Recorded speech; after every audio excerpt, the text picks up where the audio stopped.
In his prime, Lennox Lewis was the most complete heavyweight on the planet. The best. That's a fact. You're walking around on this earth, one of the baddest motherfuckers of all time. No farewell tour, no comeback, no scandal, just silence and a sport that kept moving without him, leaving a lot of people wondering what exactly happened. Ask him about regrets and he'll start to give you a real answer before catching himself. Regrets, Lennox? Yeah, one regret. That, I don't know how to make up. This is what happened to Lennox Lewis. The career, the timeline that answers the question. At some point, Lennox Lewis just disappeared. Not the way fighters usually disappear. Not with a brutal knockout loss on the wrong side of 40. Not broke. Not slurring his words at a press conference nobody wanted to attend. He was the undisputed heavyweight champion of the world. And then one day, he simply was not fighting anymore. No farewell tour. No sad comeback. No cautionary tale. Just gone. For a man who spent over a decade as the most dangerous heavyweight on the planet, the silence that followed was almost jarring. The sport moved on. The belts got split up again. New names came through. And Lennox Lewis, the last man to hold every major heavyweight title at once, faded out of the conversation so quietly that it started to feel like something must have gone wrong. So, what actually happened? To understand that, you have to go back to the beginning. Because the end only makes sense if you know what he built. Lennox Lewis was born in London to Jamaican parents. He held British and Canadian citizenship, and it was under the Canadian flag that he first made the world take notice, winning the super heavyweight gold medal at the Olympics. He turned professional. By 1990, he had the European heavyweight title. By 1992, the British Commonwealth title. Then something happened that would define the early part of his story. Riddick Bowe, the man who had beaten him for the undisputed title, refused to defend against Lewis. Bowe famously dumped the WBC belt in a trash can rather than face him. The WBC awarded the title to Lewis by default. It was not the way he wanted it, but it was his. Then came the setbacks. Oliver McCall stopped him. That was Lewis's first professional loss. He spent the next years chasing the rematch and got it. He stopped McCall. He beat Evander Holyfield in a rematch after a controversial draw to become undisputed heavyweight champion, unifying the WBC, WBA, IBF, and IBO titles. The last man to do it until Alexander Usyk. Then Hazem Rahman knocked him out. Lewis was there late, had been on the set of a movie, hadn't acclimatized to the altitude. He described the conditions himself. I'm a world champion, so I need to fight all around the world, so that's what... Chased the rematch through courts around the world before a judge forced Rahman's hand. Rahman had signed a rematch clause, and that was that. Lewis stopped him later that same year. He knocked out Mike Tyson. He stopped Vitaly Klitschko via TKO when Klitschko's cuts became too severe. Lewis was leading on all scorecards at the time. Then at age 38, Lennox Lewis retired. His professional record, 41 wins, 32 by knockout, 2 losses, 1 draw. Both losses avenged. He walked away as champion. He did not come back. That is the skeleton of what happened to Lennox Lewis. Now, here is the substance, the retirement decision. The fighter who knew when to stop. The rarest thing in boxing is the fighter who quits while he is still the best. Lennox Lewis is one of the only heavyweight champions in history to have pulled it off. And the way he tells it, the decision was not sudden. It was a conclusion that had been building for years. He had been considering retirement even before Mike Tyson went to prison. When Tyson's incarceration delayed the fight Lewis had waited years for, Lewis admitted that the delay forced him to extend a career he had already begun thinking about closing. Conversation with Emmanuel Stewart about it? Absolutely. Yeah, and who made the decision? Did you guys make it together? I made the decision. He wanted me actually to go on. Really? Yeah, because I wanted to, Tyson was my main... He stayed in the sport specifically to settle that question with Tyson. He stuck around for a couple more years. for that fight to happen, because I didn't want throughout history people would be saying, oh, Tyson would have won, or Lewis would have won. I wanted them to know. Once Tyson was handled, stopped in the 8th round, Lewis allowed himself to wind down. The Vitaly Klitschko fight was supposed to be the final stage of that process, a warm-up fight that became significantly harder than advertised. The fight was stopped on cuts with Lewis ahead on every scorecard, and the controversy of that ending, the unanswered question of whether Klitschko could have turned it around, followed Lewis into retirement and has never fully gone away. Fans and pundits have accused him of ducking a rematch. Lewis has addressed and denied this consistently for over 2 decades. And the explanation is simple. He had already decided he was done. The Klitschko fight did not change that calculation. He retired, vacated his remaining titles, and never stepped through the ropes again professionally. The logic of his exit is something Lewis has explained through his understanding of what keeps fighters in the sport long past their prime. He described the machinery that traps fighters in the ring.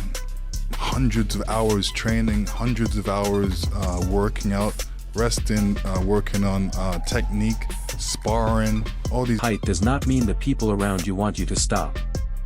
The economics of a champion's entourage run directly against the fighter's long-term interests. For a while, you know, you have to reach that height where you say, okay, that's enough. And sometimes, you know, people, managers and trainers and promoters, they don't want to tell the boxer that's enough, because that's how much they're making money off of that boxer every time. He had watched what happened to fighters who had no mechanism to exit, fighters who only knew one thing. He described it. No singer or dancer or whatever, they only know. It is the only identity they have ever had. An identity does not retire gracefully. This is where they get their money from, so that's what forces them back into the. This had other things. He had a son, born the same year he retired. He had money. He had interests outside the sport. He knew when the door was open and he walked through it, which is something very few fighters manage to do. He did not need boxing to survive, and so boxing could not keep him. He was asked directly about the temptation to come back. But were you ever tempted to come back? I mean, you would have had loads of offers. Oh yeah, absolutely. Acknowledged the pull, particularly during his time as a commentator, watching fights ringside and knowing exactly what he would do differently. I'm commentating for HBO, and you know, I'm there at ringside commentating, you know, seeing some fights, and I'm like, yo, you know, I know how to fight. Knowledge that he could be better than the men in the ring never became a reason to get back in it. He had a line he used when people started putting weight on him during his retirement years. Putting on some weight because I wasn't training, and everybody said, hey, champ, what's going on? And I used to say, you ever see us? The comeback offer that would have changed his mind was purely hypothetical. Someone asked what it would take. People like, I'll take my pajamas off for $100 million. Yeah. So if they really rolled out yeah, the so if cash. you're serious, come with it, baby. Show me the paper. Show me the paper. Nobody showed him the paper. He stayed retired. And the fact that he did that, he kept the discipline required to walk away from that kind of money, is part of what makes his story different from almost every other heavyweight who ever held the title. The money, and how he kept it all. The most predictable story in boxing is a champion who goes broke. Lennox Lewis is not that story. He is, in fact, almost the exact opposite. One of the richest boxers of all time, with a net worth estimated consistently at a significant figure. That number represents more than 2 decades of prudent decision-making after a career that generated substantial earnings from purses, endorsements, and the sport's biggest fights. The Tyson fight alone paid him a huge sum. That is the foundation. What matters is what he did with it afterward. The short answer, almost nothing dramatic. And that is the point. Lewis has not been associated with bankruptcies, foreclosures, failed businesses, or the kind of financial catastrophe that became the default narrative for heavyweight champions of his generation. He turned down massive comeback offers because he had already made enough and understood what chasing that money would cost him physically. The decision to walk away from that kind of payday is not instinctive. It requires a specific type of clarity about what money is actually for. And Lewis had it. He talked about this, specifically using Mike Tyson as the counterexample. Tyson, despite earning hundreds of millions over a career that made him one of the most commercially valuable athletes on the planet, filed for bankruptcy. The same year Lewis was winding down his career with his eyes open, Tyson was financially underwater. Lewis had watched that trajectory developing in real time and understood exactly why it happened. The ring had been Tyson's only world, and when the ring stopped hanging, there was nothing else holding the structure together.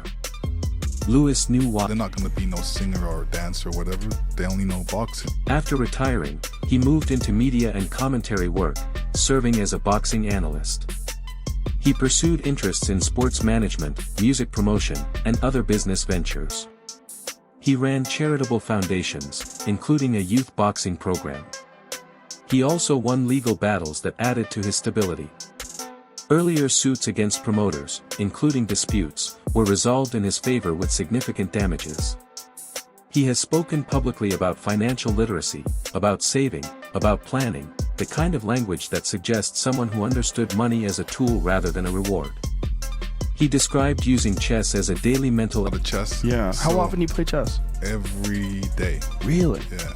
Do you play online? Do Yeah, you play competitively? I play on. Is online. That is the same discipline applied to finances. He does not splurge, does not gamble with what he has, does not chase the next big thing at the expense of the stable thing. He lives across multiple locations. A comfortable, mobile lifestyle without the kind of excess that drains wealth.